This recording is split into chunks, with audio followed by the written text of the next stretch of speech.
One of the reasons that I became really excited about space, this was even before high school, back in the early Apollo days, the first Apollo landing.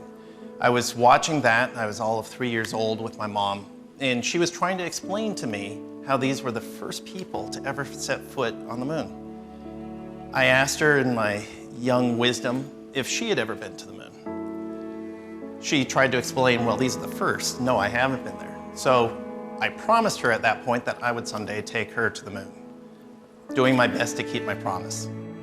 He called excitedly to tell me about ULA having been awarded 4 of the 6 flights in the next page of lunar exploration, and said, "Mom, I'm a step closer to fulfilling my promise to you as a 4-year-old." And that was just 5 days before he passed away. I like to think that perhaps he's wandering the moon. Bernard was our chief rocket scientist, and he was absolutely instrumental in all of our future technologies. Bernard is just a wonderful person and energetic. He was the energy in the room and full of ideas. For me, it was just inspirational being around him.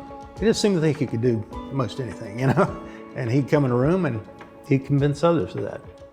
He was just a genius. He was such a brilliant guy and so creative. Well, Bernard Kutter really was the driving force behind the LOFTID mission. He dreamed up how this mission could work with NASA. LOFTID is really cool. It's an inflatable heat shield, so we can deflate it and fold it up. But then inflates into a primary structure. That will slow down a payload as it re-enters. And ultimately, this technology is going to help ULA reuse engines and help NASA land on Mars in the future. Well, Bernard really brought all this together. Without Bernard Kutter, this mission really could not have happened. NASA and United Launch Alliance are dedicating the low Earth orbit flight test of an inflatable decelerator, or the LOFTID mission, in honor of Bernard Kutter.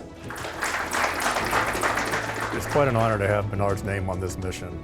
And part of it is because of his enthusiasm about this mission.